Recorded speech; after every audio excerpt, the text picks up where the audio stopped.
Okay, all you people over here, today I want to talk about why KISS lead guitarist Ace Frehley gave away one of his favorite songs he'd ever written. He just gave it away. So stick around. It's Cat Stanley Space Demon coming at ya. Okay, so KISS released their self-titled debut album in February of 1974.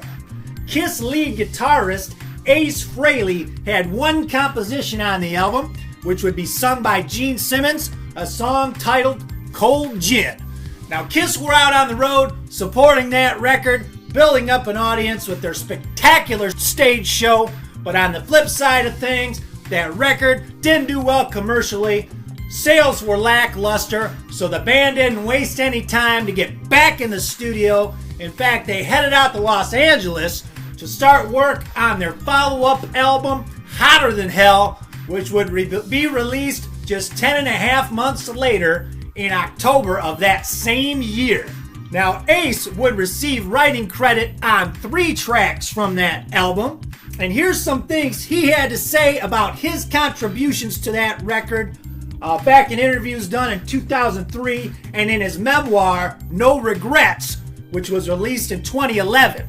My contributions were much more significant than on the first record. I co-wrote Coming Home with Paul and also wrote Parasite and Strange Ways, a song that remains one of my favorites. And he goes on to talk about how Strange Ways was never performed live by KISS. I forgot how heavy it was. One of my favorite guitar solos is the one on Strange Ways. It was done in one take. I just closed my eyes and that's what came out. Usually I record in the control room, but for that solo, I went out and stood in front of the amp and got that wild feedback bend at the beginning. It sounds like a dinosaur. And that is a great song, Strange Ways. That's a great solo. I always thought that solo sounded like it had some kind of effect on it. But I think Ace has maintained that was just feedback. But it's a great song with a great solo. Maybe some of you guitarists out there can tell me how he got that sound. But I know Sebastian Bach from Skid Row has talked about how much he loves that song. It's a great song. And Ace goes on to say this. I wish now that I had had the balls to sing Strange Ways on that record. It was all mine and I should have claimed it as such for the record. I didn't feel comfortable as a singer at that point. Paul and Gene are very intimidating people. A lot of time they tend to make people feel inadequate, and I could totally see that. Gene and Paul, even though they put this thing out about how they wanted the band to be like the Beatles, 4 guys who contributed, 4 guys who sang and played, I could still see how maybe they might try to intimidate the other guys because they didn't want to be upstaged. So I totally see that. But Ace goes on to say this. He says, the song Parasite I offered to Gene because it seemed to suit him and he liked it. Rather than give Strange Ways to Paul or Gene, though, I offered it to Peter. And he goes on to say that since Peter was the drummer, he was the least visible member of the band, so his ego was perpetually bruised. You know, Peter was a sensitive guy, and he really liked to get his bit of the spotlight.